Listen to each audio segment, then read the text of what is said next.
ಓಂ ಶ್ರೀಕೃಷ್ಣ ಪರಬ್ರಹ್ಮಣೇ ನಮಃ. ಶ್ರೀಮದ್ಭಗವದ್ಗೀತಾ ಅಥ ಪಂಚಮೋऽಧ್ಯಾಯಃ. ಕರ್ಮಸನ್ನ್ಯಾಸಯೋಗಃ. ಅರ್ಜುನ ಉವಾಚ. ಸನ್ನ್ಯಾಸಂ ಕರ್ಮಣಾಂ ಕೃಷ್ಣ ಪುನರ್ಯೋಗಂ ಚ ಶಂಸಸಿ. ಯಚ್ಛ್ರೇಯಯೇತಯೋರೇಕಂ ತನ್ಮೇ ಬ್ರೂಹಿ ಸುನಿಶ್ಚಿತಂ. ಶ್ರೀಭಗವಾನುವಾಚ. ಸನ್ಯಾಸಃ ಕರ್ಮಯೋಗಶ್ಚ ನಿಶ್ರೇಯಸಕರಾವುಭೌ. ತಯೋಸ್ತು ಕರ್ಮಸನ್ಯಾಸಾತ್ ಕರ್ಮಯೋಗೋ ವಿಶಿಷ್ಯತೆ. ಜ್ಞೇಯಃ ಸ ನಿತ್ಯಸನ್ಯಾಸಿ ಯೋ ನ ದ್ವೇಷ್ಟಿ ನ ಕಾಂಕ್ಷತಿ. ನಿರ್ದ್ವಂದ್ವೋ ಹಿ ಮಹಾಬಾಹೋ ಸುಖಂ ಬಂಧಾತ್ ಪ್ರಮುಚ್ಯತೆ. ಸಾಂಖ್ಯಯೋಗೋ ಪೃಥಗ್ ಬಾಲಾಃ ಪ್ರವದಂತಿ ನ ಪಂಡಿತಾಃ. ಏಕಮಪ್ಯಾಸ್ಥಿತಃ ಸಂಯಕೋ ಉಭಯೋರ್ವಿಂದತೆ ಫಲಂ. ಯತ್ಸಾಂಖ್ಯೀ ಪ್ರಾಪ್ಯತೆ ಸ್ಥಾನಂ ತದ್ಯೋಗೈರಪಿ ಗಮ್ಯತೆ. ಏಕಂ ಸಾಂಖ್ಯಂ ಚ ಯೋಗಂ ಚ ಯಃ ಪಶ್ಯತಿ ಸ ಪಶ್ಯತಿ. ಸನ್ಯಾಸಸ್ತು ಮಹಾಬಾಹೋ ದುಃಖಮಾಪ್ತುಮಯೋಗತಃ. ಯೋಗಯುಕ್ತೋ ಮುನಿರ್ಬ್ರಹ್ಮ ನ ಚಿರೇನಾಧಿಗಚ್ಚತಿ. ಯೋಗಯುಕ್ತೋ ವಿಶುದ್ಧಾತ್ಮಾ ವಿಜಿತಾತ್ಮಾ ಜಿತೇಂದ್ರಿಯಃ. ಸರ್ವಭೂತಾತ್ಮಭೂತಾತ್ಮಾ ಕುರ್ವನ್ನಪಿ ನ ಲಿಪ್ಯತೆ. ನೈವ ಕಿಂಚಿತ್ ಕರೋಮೀತಿ ಯುಕ್ತೋ ಮನ್ಯೇತ ತತ್ವವಿತೋ. ಪಶ್ಯನ್ ಶೃಣ್ವನ್ ಸ್ಪೃಶನ್ ಜಿಘ್ರನ್ ಅಸ್ನನ್ ಗಚ್ಚನ್ ಸ್ವಪನ್ ಶ್ವಸನ್. ಪ್ರಲಪನ್ ವಿಸೃಜನ್ ಗೃಹ್ಣನ್ ಉನ್ಮಿಷನ್ ನಿಮಿಷನ್ನಪಿ. ಇಂದ್ರಿಯಾಣೀಂದ್ರಿಯಾರ್ಥೇಷು ವರ್ತಂತ ಇತಿ ಧಾರಯನ್. ಬ್ರಹ್ಮಣ್ಯಾಧಾಯ ಕರ್ಮಾಣಿ ಸಂಗಂ ತ್ಯಕ್ತ್ವಾ ಕರೋತಿ ಯಃ. ಲಿಪ್ಯತೆ ನ ಸ ಪಾಪೇನ ಪದ್ಮಪತ್ರಮಿವಾಂಭಸಾ.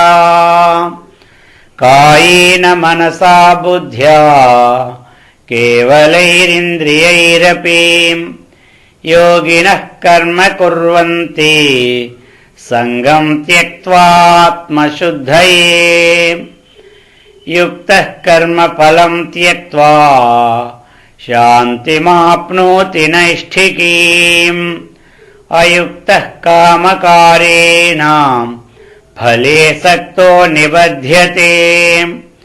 ಸರ್ವಕರ್ಮಾಣಿ ಮನಸಾ ಸನ್ಯಸ್ಯಾಸ್ತೆ ಸುಖಂ ವಸಿ. ನವದ್ವಾರೆ ಪುರೇ ದೇಹಿ ನೈವ ಕುರ್ವನ್ನ ಕಾರಯನ್. ನ ಕರ್ತೃತ್ವಂ ನ ಕರ್ಮಾಣಿ ಲೋಕಸ್ಯ ಸೃಜತಿ ಪ್ರಭುಃ. ನ ಕರ್ಮ ಫಲ ಸಂಯೋಗಂ ಸ್ವಭಾವಸ್ತು ಪ್ರವರ್ತತೆ. ನಾದತ್ತೆ ಕಸ್ಯಚಿತ್ ಪಾಪಂ ನ ಚೈವ ಸುಕೃತಂ ವಿಭುಃ. ಅಜ್ಞಾನೇನಾವೃತಂ ಜ್ಞಾನಂ ತೇನ ಮುಹ್ಯಂತೆ ಜಂತವಃ. ಜ್ಞಾನೇನ ತು ತದಜ್ಞಾನಂ ಯೇಷಾಂ ನಾಸಿತಮಾತ್ಮನಃ. ತೇಷಾಮಾದಿತ್ಯವಜ್ಞಾನಂ ಪ್ರಕಾಶಯತಿ ತತ್ಪರಂ. ತದ್ಬುದ್ಧಯಸ್ತದಾತ್ಮಾನಃ ತನ್ನಿಷ್ಠಾ ತತ್ಪರಾಯಣಾಃ. ಗಚ್ಚಂತ್ಯ ಪುನರಾವೃತ್ತಿಂ ಜ್ಞಾನನಿರ್ಧೂತಕಲ್ಮಷಾಃ. ವಿದ್ಯಾ ವಿನಯ ಸಂಪನ್ನೇ ಬ್ರಾಹ್ಮಣೇ ಗವಿಹಸ್ತಿನಿ.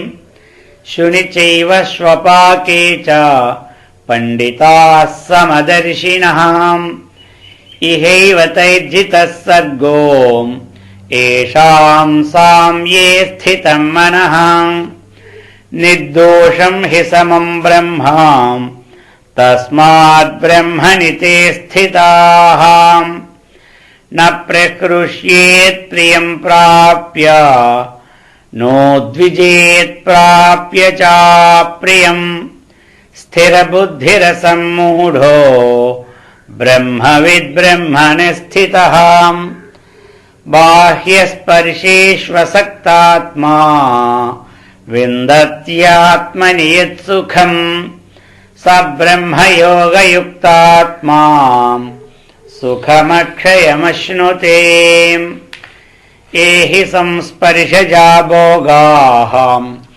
दुःखयोनय एव ते आद्यन्तवन्तः कौन्तेय न तेषु रमते बुधः शक्नोति हैव यः सोढुम् प्राक्शरीरविमोक्षणात् कामक्रोधोद्भवं वेगम् स युक्तः स सुखी नरः यो अन्तः सुखो अन्तरारामः तथान्तर्ज्योतिरेव यः स योगी ब्रह्मनिर्वाणम् ब्रह्मभूतोऽधिगच्छति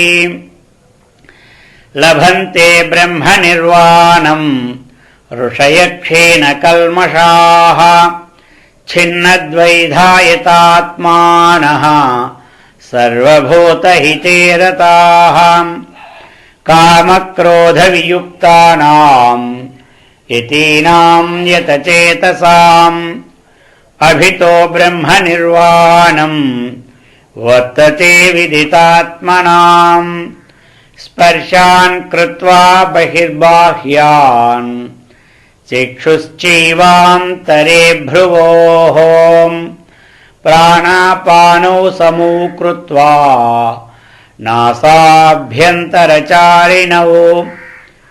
यतेन्द्रियमनोबुद्धिः मुनिर्मोक्षपरायणः विगतेच्छा भयक्रोधो यः सदा मुक्त एव सः भोक्तारं यज्ञतपसाम् सर्वलोकमहेश्वरम् सुहृदं सर्वभूतानां ज्ञात्वा मां शान्तिमृच्छति इति श्रीमद्भगवद्गीतासूपनिषत्सु ब्रह्मविद्यायां योगशास्त्रे श्रीकृष्णार्जुनसंवादे कर्मसन्न्यासयोगो नाम 5मोऽध्यायः।